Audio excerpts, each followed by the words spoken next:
ऐसा जाते हैं और मुझे बोलने लगते हैं, अरे मूसा, आज तुम इतने लेट क्यों आए हो? मैं तुम्हें कब से ढूंढ रहा था। ये सुन के मैं उन्हें बोलता हूँ कि सॉरी सर, आज मेरी बाइक खराब हो गई थी।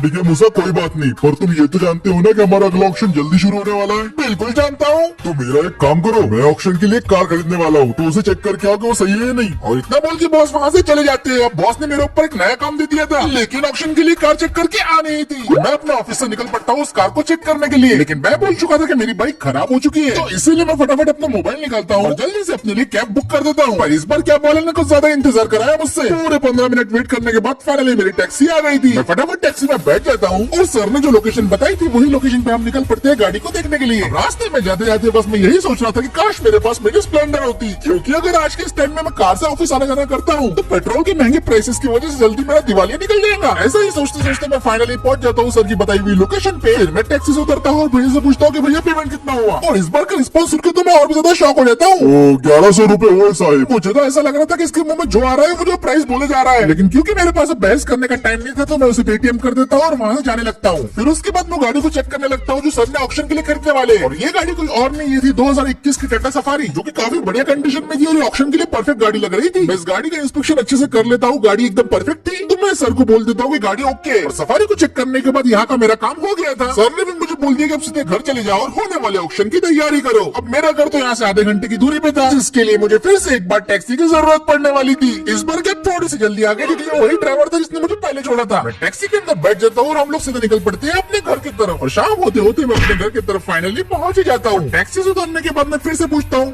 भैया भाड़ा कितना हुआ? साहिब 850 हुए। इतने हाई प्राइसेस सुन के मेरा दिमाग खराब हो गया था। मैंने टैक्सी वाले से बोला कि भाई ये क्या लूट मचा रखी है? वो मुझे बोलने लगता है, साहिब हर जगह यही रेट चालू है, पेट्रोल का खर्चा, गाड़ी की EMI, कंपनी का चार्ज, बहुत कुछ देना पड़ता, तो बिन फालतू कंप्लेंट मत करो, पैसे दो। ये सुन के मैं फटाफट उसे पेटीएम कर देता हूँ और वो टैक्सी वाला वहाँ से चल जाता है और फिर मैं भी अपने घर के अंदर आ जाता हूँ। खाना वगैरह खाने के बाद मैं सोफे में आराम से बैठ गया था। मेरे दिमाग में सिर्फ एक ही बात चल रही थी, ये टैक्सी वाले आखिरकार कमाते कितना है यार, क्योंकि मैंने यार टैक्सी के चक्कर में लगभग 2,500 रुपए के आसपास खर्चा कर दिए। अगर एक टैक्सी वाला दिन में 10 से 12 कस्टमर को भी छोड़ता है तो वो महीने के लाख रुपए तो आराम से कमा रहा होगा। अगर एक टैक्सी वाला 3 घंटे के अंदर 5-6 हजार रुपए कमा सकता है तो मैं इस चीज में क्यों पीछे रहूं। और फाइनली मेरे दिमाग की बत्ती जल जाती है और मेरे दिमाग में भी एक मस्त आइडिया आ गया था। थोड़ा एक्स्ट्रा पैसा कमाने के लिए कभी कभी कुछ एक्स्ट्रा चीजें भी करनी पड़ती है। अब इंतजार था तो बस अगले दिन का। अब अगले दिन सुबह सुबह मैं जल्दी से उठ गया था और उठते बराबर ही मैं सीधा भागते हुए गया अपने गैरेज की तरफ, और वहाँ पहुंचते ही मैंने अपने गैरेज को खोल दिया और गैरेज के अंदर रखी थी मेरी मारुति सुजुकी ऑल्टो 800। मेरी काफी पुरानी गाड़ी है और एक्सीडेंट की वजह से इसकी हालत खस्ता हो चुकी थी, लेकिन फिर भी ये चल सकती थी और ठीक ठाक कंडीशन में थी। तो मैं फटाफट अपने ऑल्टो के अंदर बैठ जाता हूँ और मैं इसे स्टार्ट करने की कोशिश करता हूँ, लेकिन ये मुझे बिल्कुल भी डिसअपॉइंट नहीं करती और एक ही झटके में स्टार्ट हो जाती है। गाड़ी की मैक्सिमम चीजें तो वर्क कर रही थी, तो मैं इसे ड्राइव करता हूँ और अपने घर से निकल पड़ता हूँ। अब इस ऑल्टो के लिए मेरे पास एक स्पेशल प्लान था, जिसके लिए इसका ठीक होना बहुत जरूरी था और इसको ठीक सिर्फ एक ही बंदा कर सकता है। तो मैं अपने ऑल्टो को लेकर सीधा पहुंच जाता हूँ बबलू मैकेनिक की वर्कशॉप में। वहाँ पे पहुंचने के बाद मैं अपने ऑल्टो को पार्क कर देता हूँ और फिर उसके बाद मैं बबलू मैकेनिक के पास चल जाता हूँ और उन्हें समझाता हूँ कि इस गाड़ी को किस तरीके से रिपेयर और रिस्टोर करना है। मेरी सारी बातें सुनने के बाद बबलू मैकेनिक बोलने लगते हैं, तुम्हारा काम हो तो जाएगा, लेकिन थोड़ा बहुत अपने को जुगाड़ करना पड़ेगा। आपका मतलब क्या है बबलू भाई? देखो तुम्हारी गाड़ी के बहुत सारे पार्ट डैमेज है, जैसे कि बम्पर खराब है, अलॉय व्हील बेंट हो गए, ऊपर से गाड़ी डिसकंटिन्यू हो चुकी है, तो पार्ट मिलना बहुत मुश्किल है। तो मेरे को जैसे पार्ट मिलेंगे मैं वैसे फिट कर दूंगा, चलेगा ना? सारी बातें सुनने के बाद मैं बबलू मैकेनिक को बोलता हूँ कि आपको जो करना है करो, बस गाड़ी को परफेक्ट बनाना। अरे उसकी टेंशन मत ले भाई, वो तो मैं कर दूंगा। और फिर बबलू मैकेनिक मुझे बोलते हैं कि 2 हफ्ते इस काम में लग जाएंगे, तो 2 हफ्ते बाद आना। 2 हफ्ते पूरे हो चुके थे और मैं अपनी ऑल्टो का फाइनल लुक देखने के लिए काफी ज्यादा एक्साइटेड था और मुझे पूरी उम्मीद थी कि बबलू मैकेनिक ने इस बार भी अपना जलवा ऑल्टो पे जरूर दिखाया होगा। और जैसे मैं वर्कशॉप में एंटर हुआ मैं बिल्कुल भी डिसअपॉइंट नहीं था। फाइनली बबलू मैकेनिक ने मेरे ऑल्टो को टैक्सी में कन्वर्ट कर दिया था और ये बहुत ही ज्यादा शानदार लग रही थी। जैसे मैंने सोचा था ये बिल्कुल वैसे ही थी। बबलू मैकेनिक को मान गए, इन्होंने इसको प्रॉपर इंडियन टैक्सी का लुक दे दिया था विद येलो नंबर प्लेट, और जुगाड़ के नाम पे इन्होंने प्लास्टिक का बम्पर और अलॉय व्हील की जगह स्टील रिम लगा दिए थे। सारा वॉक अराउंड करने के बाद मुझे गाड़ी तो बढ़िया ही लग रही थी और गाड़ी को अच्छे से देखने के बाद मैं बबलू मैकेनिक के पास गया और वहाँ पे जाकर उनको बोलने लगा, क्या बात है बबलू भाई, आप बहुत मस्त काम करते हो। और फिर जो कार की बची हुई पेमेंट थी मैं उन्हें कर देता हूँ। अब इसकी पेमेंट हो गई थी और मेरे पास येलो नंबर प्लेट भी आ गया था और मैं अपनी न्यू टैक्सी का बिजनेस शुरू करने के लिए तैयार था। मैं अपनी ऑल्टो में बैठ जाता हूँ, इसके अंदर बैठ के तो बिल्कुल एकदम नई जैसी फीलिंग आ रही थी और फिर उसके बाद मैं अपने ऑल्टो को स्टार्ट कर देता हूँ और पूरे जोशो खरोश के साथ मैं अपनी टैक्सी को लेकर वहाँ से निकल पड़ता हूँ अपना नया टैक्सी बिजनेस को शुरू करने के लिए। टैक्सी बिजनेस को लेकर मेरा आइडिया बिल्कुल क्लियर था, मैं कम प्राइस के साथ ज्यादा अच्छी सर्विस देने की पूरी कोशिश करने वाला था। सबसे पहले तो मैं अपनी टैक्सी को थोड़ा गाँव में घुमाता हूँ और थोड़ी देर के बाद मुझे अपने पहले कस्टमर भी दिखाई देते हैं, तो मैं फौरन अपनी टैक्सी को उनके सामने जाके रोक देता हूँ और उनसे पूछने लगता हूँ कि हाँ भाई साहब आपको कहाँ जाना है। तो उनमें से एक बंदा मुझे बोलने लगता है, ओ भैया गांधी चौक छोड़ दोगे क्या? अरे बिल्कुल छोड़ देंगे, आप बैठ जाओ। अरे पैसा कितना लोगे भाई? अब नॉर्मली बाकी सारे टैक्सी ड्राइवर्स इसका 450 रूपए चार्ज करते हैं, तो मैं जवाब देता हूँ कि भैया 300 में आपको मैं गांधी चौक छोड़ दूंगा। और बस इतने सुनते बराबर वो तीनों के तीनों मेरे टैक्सी में जंप मार के बैठ जाते हैं। भाई जरा गाड़ी जल्दी चलाना, हमें जल्दी पहुंचना है। तो मैं ठीक है बोलता हूँ और अपनी गाड़ी को स्टार्ट करके वहाँ से निकल पड़ता हूँ और अपने फुल रफ्तार से मैं ऑल्टो को भगाया जा रहा था। अबे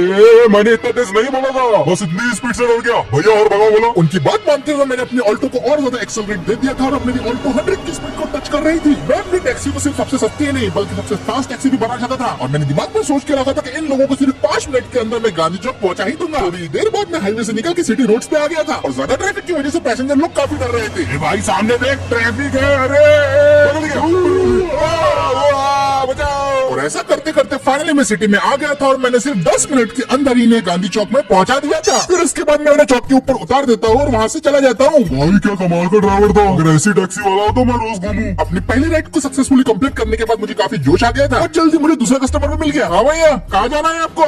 भाई ऊर्जा नगर चले गया तो मैंने सुना है वापस शेर आया है। हाँ भैया चलो ना 750 में छोड़ दूंगा आपको। तो 750 का मैं देखो 800 रुपए दूंगा, तो मैं लेके तो चल बाबा। ठीक है बैठ जाओ। बाबा मुझे घर के अंदर तक छोड़ देना बस। उसके बाद वो बंदा गाड़ी में बैठ जाता है और मैं निकल पड़ता हूँ उसको लेके उसकी डेस्टिनेशन की तरफ। ऊर्जा नगर पहुंचने में वैसे तो 20 मिनट लगते हैं, लेकिन मैं अपनी टैक्सी की स्पीड इतनी बढ़ा दी थी कि मैं 10 मिनट में इसे पहुंचाने वाला था। अब जब तक मैं इस बंदे को ऊर्जा नगर लेके जा रहा हूँ तब तक आपके लिए दोस्तों एक बहुत बड़ा अनाउंसमेंट है। हमारे चैनल पे दोस्तों होने जा रहा है Q&A, तो आप सभी के जो सवाल है आप कमेंट करके मुझसे पूछ सकते हो और इसकी वीडियो अपन जल्दी लेके आएंगे। और दोस्तों प्लीज आप थोड़े से यूनिक क्वेश्चन पूछना है तो मानता हूँ कि सवाल ऐसे होने चाहिए कि उसका जवाब देने से पहले बंदा 100 बार सोचे। तो आप वीडियो पे वापस चलते हैं। अब 10 मिनट ड्राइव करने के बाद मैं फाइनली भाई साहब को ऊर्जा नगर पे पहुंचा देता हूँ और अपनी टैक्सी को वहाँ पे रोक देता हूँ। शुक्रिया बाबा मुझे घर तक छोड़ने के लिए। वैसे तो मुझे बहुत जल्दी लेके आया इसलिए तुझे 10 रुपए एक्स्ट्रा देता हूँ। अरे अरे शुक्रिया भाई। बेटा टैक्सी चाहते रहे, मलकापुर में वैसे भी टैक्सी वाले बहुत कम है। मेरे को ऑनलाइन की पेमेंट आ गई थी तो मैंने थैंक यू बोलता और वहाँ से निकल पड़ता हूँ। पहले तो मुझे लग रहा था कि राइड्स मिलने में काफी दिक्कत होंगी, लेकिन देखते ही देखते मुझे एक के बाद एक राइड्स मिलते ही जा रही थी। फिर थोड़ी देर बाद मुझे 2 दोस्तों का ग्रुप मिलता है। मैं टैक्सी उनके पास रोक देता हूँ तो वो बोलने लगते हैं चलेगा क्या?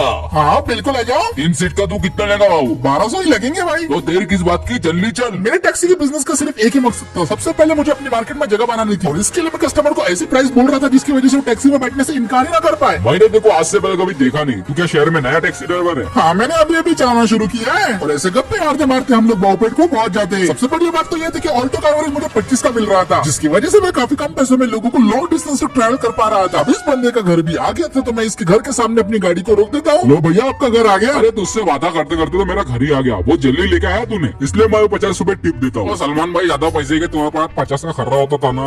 पेमेंट रिसीव होने के बाद मैं वहाँ से अपनी गाड़ी लेके निकल पड़ता हूँ। शहर में आने के बाद तो मुझे और भी ज्यादा राइड्स मिलने लग गए थे। और भाई कहाँ चलना है? भाई एमडीआर मॉल चलिए क्या, हमें एनिमल देखना है। आ जाओ एनिमल, गाड़ी में बैठ जाओ। इनको भी बिठा के मैं यहाँ से निकल पड़ता हूँ। पूरे दिन भर में मुझे 50 से ज्यादा राइड्स मिलती है, जो कि अपने आप में मेरे लिए एक बहुत बड़ा रिकॉर्ड था और उसमें मेरे ऑल्टो ने मेरा पूरा साथ दिया। बिल्कुल भी इसने कोई प्रॉब्लम नहीं थी मुझे। एक के बाद एक मुझे राइड मिलती गई और मैं लोगों को छोड़ता रहा और फाइनली अब शाम हो गई थी और मेरे पास जो कैश कलेक्ट हुआ था मुझे उसकी उम्मीद बिल्कुल भी नहीं थी। सिर्फ आज ही के दिन टैक्सी चला के मैंने लगभग 10,000 रुपए के आसपास कमा लिए थे और मुझे समझ में आ गया था कि टैक्सी बिजनेस में बहुत बड़ा स्कोप है और इसमें पूरी तरीके से भिड़ने के लिए मुझे कुछ न कुछ बड़ा ही करना होगा, जिसकी बारी अब आ गई थी।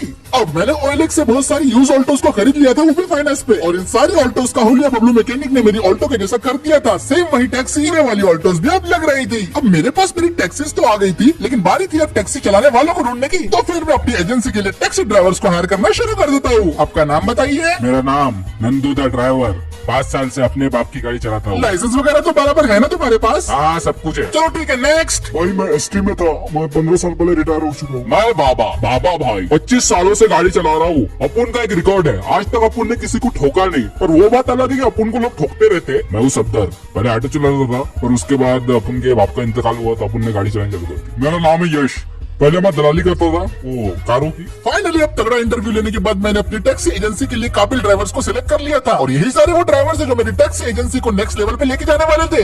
अब मैंने सारी बातें डिटेल में समझा देता हूँ किस तरीके से चार्ज करना है, कौन से रूट पे कैसी टैक्सी चलानी है और किस तरीके से कस्टमर्स को ट्रीट करना है। और देख के तो लग रहा था कि ये लोग सारी बातें समझ गए हैं। तो चलो आज की पहली ट्रिप शुरू करते हैं। ठीक सुबह के अब 10:30 बजे मेरे सारे के सारे टैक्सीज तैयार थी अब धंधे पे जाने के लिए। उसके बाद मैं सारे के सारे टैक्सी ड्राइवर्स को गुड लक बोलता हूँ और फिर एक एक करके सारे के सारे टैक्सी ड्राइवर्स अपने काम के लिए निकल पड़ते हैं। ये सारे के सारे टैक्सी ड्राइवर्स अब पूरे शहर में फैल जाएंगे और जिस तरीके से मैंने टैक्सी का बिजनेस शुरू किया था उसे आगे लेके जाएंगे। और मुझे तो बस इस बात का इंतजार था कि आज शाम में इन सब लोगों का कलेक्शन टोटल कितना होने वाला है। और शाम में जो कलेक्शन हुआ उसे देख के तो मुझे विश्वास ही नहीं हुआ कि मैं इतना पैसा भी कमा सकता हूँ कभी। मेरे सारे के सारे टैक्सी ड्राइवर्स ने मिलकर लगभग एक दिन के अंदर 1 लाख रुपए के आसपास कमा लिया था। पेट्रोल का खर्चा, गाड़ी की EMI और ड्राइवर्स की सैलरी को अगर निकाल दिया जाए तो भी मेरे हाथ में 50,000 रुपए आने वाले थे, जो कि मेरे लिए काफी बड़ी बात थी। मैंने तो इसे साइड बिजनेस के तौर पे शुरू किया था, लेकिन जिस तरीके से इसका प्रॉफिट हो रहा है उसे देख के तो मुझे बहुत मजा आ रहा था। मेरा टैक्सी का बिजनेस तो बूम हो चुका था, ऑक्शन वाला बिजनेस भी बड़े चल रहा था, तो मैं तो वही काफी खुश था। तो फिर इसी के साथ दोस्तों आज का वीडियो यहीं पे खत्म करते हैं। अगर आपको वीडियो पसंद आया है तो इस वीडियो पे एक लाइक कर दो, शेयर कर दो। चलो को पहली बार देख रहे हो और ऐसे वीडियोस देखना चाहते हो तो सब्सक्राइब करना बिल्कुल भी मत भूलना। और मैं फिर से बता रहा हूँ कि अपना Q&A आ रहा है, तो जो क्वेश्चन पूछने हैं कमेंट सेक्शन में जल्दी से पूछो, मैं वहीं से क्वेश्चन पिक करूंगा। और मैं मिलता हूँ